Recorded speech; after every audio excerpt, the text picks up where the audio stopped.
UNLV Microcertificate Economics.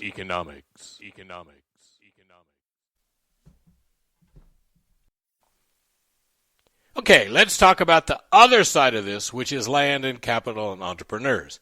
Won't take us as long to talk about this as, maybe as long as it took us to talk about labor. And it's another one of those things that we don't talk about a lot in principles of economics courses, but we probably should talk more about because it's, important and stuff. Natural resources. There's two kinds of natural resources. There are renewable and non-renewable resources. Oil is a non-renewable resource. As we pump it out of the ground, there's less and less. We've been pumping, the United States has become, during the Obama administration, the United States became the number one oil producing country in the world. Not exporting, but producing country in the world. But we did that on a lot of oil fields that aren't that much oily anymore. So we've got oil fields in the United States, but the new oil fields are shale oil. The old oil fields, a lot of them we have to frack. We have to do these things that have consequences, right? They had an earthquake in Pennsylvania that was caused by fracking. Lots of people who lived off of well water in Pennsylvania can't drink their well water anymore because the fracking loaded oil into their well water. There's consequences for all this. In Canada, they're producing a lot of oil now, but it's oil sands. It's very environmentally damaging to get it out.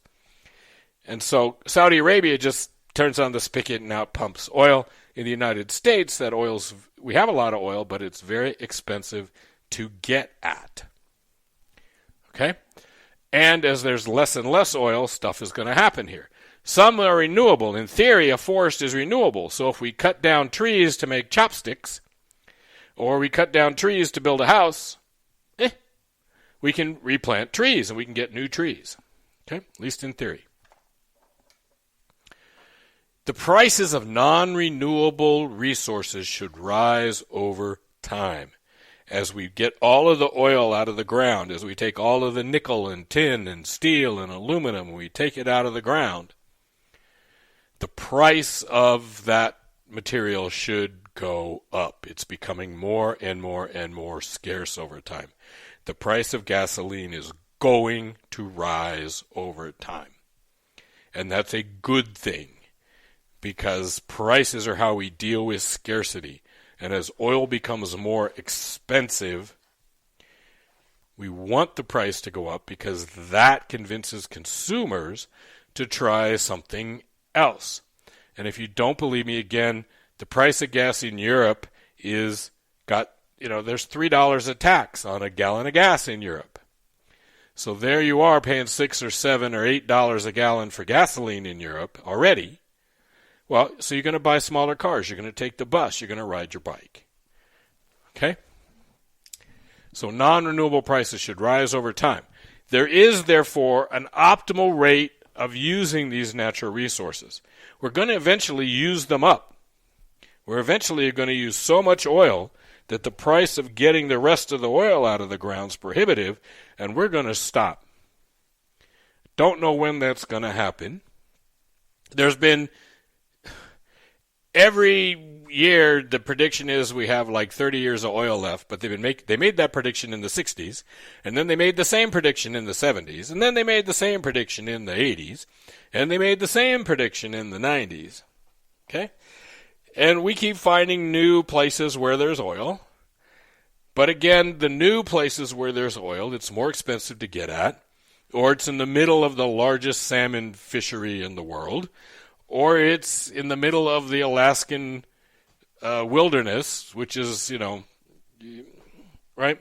And so, again, economics is all about trade-offs, right? We can get that oil, but we lose something when we get that oil. And is what we lose worth it to go get that oil? And maybe, if we don't want Russia, we don't want to buy Russian oil, maybe we're going to decide that, we're willing to take some environmental penalties to stop Russia from selling oil into Europe and to make it? I don't know, but there's always an optimal rate of use of these natural resources over time, and it's going to get balanced out by the changes in the price as we use this oil up, right? If we stop buying oil from Russia and we make more oil inside the United States, the price of gasoline is going to go up because of that. Even if the quantity of oil doesn't go up, even if we can pump enough oil in the United States to cover what we're losing from Russia, the price is still going to go up because oil that we get out in the United States costs us more than that Russian oil costs. Price of gasoline is going to go up. It's going to help regulate our use of oil over time. Okay? The renewable resources, they have a different point. Now again, if I'm buying toothpaste, I'm not really worried about renewable, not renewable, optimal rates of use, blah, blah, blah. Resources are different, right? I can grow wheat. I can grow more wheat every year. There's problems and potential issues with growing that wheat because I have to use more fertilizer and pesticides and other things, and these, right? There's interactions between my growing wheat and other things that happen in the world. But in theory, if global warming doesn't warm too much, we should be able to grow lots and lots and lots of wheat for a long, long, long, long time. We say the same things about forests, but forests and wheat are different. Old growth forests, have you ever been in a real, true old growth forest where the trees have been around there for hundreds of years? It looks really different than young forests. Really, really different. What happens is that, especially in Europe these days, they've been cutting down all their old forests and planting new trees. Well, those new trees are all probably genetically the same, where the old trees were very genetically diverse. The new trees are not. And the new trees are young. So the forests are different. The animals that live in them are different. The other fauna in there, flora and fauna that's in that forest is different. These forests look different. So what kind of a shepherd do we need to be? And personally, I think we should stop cutting down the old forests. We should leave the old forests alone. And we should only, right, we should have little tree farms, and we should grow our trees and our wood on our tree farms. But we don't like to do that, right? We don't. Are we being a good shepherd of the renewable resources? Are we protecting the land that we're growing the wheat on so that out into the future? Remember, we need to grow wheat and corn in Iowa and Nebraska for hundreds of years, right? We want our grandchildren and our great-grandchildren and our great-great-grandchildren and our great-great-great-great-grandchildren. We want them to be able to eat, which means we need to keep those farms alive. We need to keep the forests alive. We need, right? And how do we shepherd those things? How do we know what that future brings, and how do we price into our use of those resources the long term, right? The future. How do we price that in? And it's a very difficult thing to do well, and we really probably do it poorly. Yes? Yeah. So capital is even more complexical in these ways, because when we buy capital, it lasts. It produces over time. We build a factory, that factory is going to be there for 50 years, 80 years, 100 years. We buy that train engine, we're going to use it for 20 or 30 years. We buy an airplane, we're going to fly it for 20 or 30 years. Capital produces over time. That means production is what we call roundabout. We buy the airplane now, but we get our money back only in the future over a period of time. Okay? So the interest rate and how we finance these things is very important if we're financing them. How do we use our capital? We need to maximize our income over time, and that means we have to know something about the future. If I'm United Airlines and I'm buying jets, I'm not buying jets because I need them right now. I have to believe that I'm going to need those jets for 20 years or 30 years out into the future, and that I'm buying the right mix of small and medium and large size jets. And right, and people make mistakes. Airbus built this huge, giant A380 two-story airplane that's just, carries 600 people, and it was going to change the world, and it's out of production, and half the airlines that bought it are either selling them or mothballing them because it turned out unnecessary. Turned out, while people love to fly on them, they'd rather go from point A to point B instead of going little city, big city, little. Yeah, they'd rather just fly between the two little cities. Okay? So a lot of airlines and Airbus got that wrong. They predicted the future wrong, and that has a real effect on capital. So it didn't affect Airbus that much because the governments are subsidizing and the taxpayers took care of all that. We saw this in town where MGM started building City Center, and we kind of talked about this a little before, borrowed $14 billion, kind of didn't need to, right? When they did it, yes. Had to sell Treasure Island to make a loan payment. Not really a good thing. Caesars, just at the moment that the market was going to crash, for some reason didn't see it coming, which is the most bizarre thing of all bizarre things. They were bought out by a private equity company that borrowed $18 billion to do it. So Caesars goes into $18 billion of debt just as the economy crashes. Yay, go Caesars, smart. They end up in bankruptcy court, and Caesars ends up not owning their own hotels anymore. Caesars owns only a small number of the hotels. They operate a whole bunch of hotels, but literally they had to deal with their creditors by giving their creditors hotels. So did a station. They had to give property to their creditors to cover their bonds that they couldn't afford to pay. So capital, we clearly need to know what the future is going to bring. And if we guess wrong, if all these car companies are guessing on electric and that turns out to be wrong, they have a huge problem.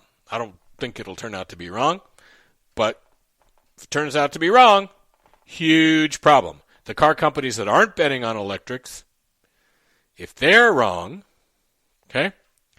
So labor, as a worker, I have to think about my future, right? I have to think about retirement. I have to think about all those sorts of things.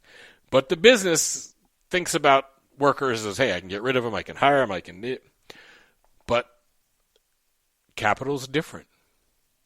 Some parts of natural resources are different. If you're an oil company and you're not thinking about the future and looking at what the availability of gasoline and natural gas is going to be in the future and what the price is going to be in the future and what alternative, you're making a huge mistake, right? These factors of production other than labor are all tied to the future in ways that companies have to deal with. And a lot of them don't deal with very well. The last thing is entrepreneurs. Entrepreneurs get paid profits. People sometimes say, oh, profits are evil. But no, profits are good. Because profits signal where resources should go. When companies are making lots of profits, that tells us we need to put more resources into that industry. So if the oil companies are making a lot of money, resources should flow, the market, right, the private sector, should move resources into the oil business. If car companies are not making a lot of money, they're not doing very well, resources should leave. Okay? If you can't make a profit, resources should leave. That'll help the businesses that stay, and that'll help the money that goes. The problem here is, in our modern world, businesses don't seem to respond the way they're supposed to. And again, we talked about capitalism and the problems with capitalism sometimes at the beginning. We're economists. We love capitalism. We think that markets are still the way to go, that there's no better system, right? Winston Churchill once says, democracy is the worst system you could think of until you try to think of something else to replace it. Well, capitalism has flaws, but what do you want to replace it with? Right? How do you find something that doesn't have flaws? What are the flaws like? Are they worse or better? But what we've seen, and this is a graph of profits over the last, you notice that there's a big jump in profits after the recession in 2000. Then profits leveled out for a long time. But in the last few years, we've seen record corporate profits, not by a little bit, but by a lot. And yet, instead of those companies taking those profits and reinvesting them in their companies and putting them in, they're buying their stock back. They're doing things that are financial things rather than things that are production things. Right? We've seen some good stuff in Vegas. We've seen some introduction of new hotels, but it's not the existing companies. The existing companies aren't reinvesting in Las Vegas, which is sad. This is the first time, the first decade where we haven't seen the existing companies reinvest in Las Vegas. We've got new players coming in that are buying hotels, and it's a good thing for the town. The new players are a good thing for town, but it's kind of embarrassing that these old companies are taking their money and they're going to Macau or they're going somewhere else, or they're just becoming service companies, and it bothers me, right? What's supposed to happen with this profit is different than what's happening in a lot of industries. A lot of industries. Yes? We're not reinvesting in our company. We're going to Mars. Okay? So, how does this play out, and why does it play out, and how do we encourage, right? The government could encourage these companies to reinvest and can encourage by giving them tax incentives that say, hey, if you reinvest in your own industry, we'll give you a tax break. Okay? And that works very well. Whether we're going to do those kind of things and what we're going to do, it's at least going to be interesting to watch.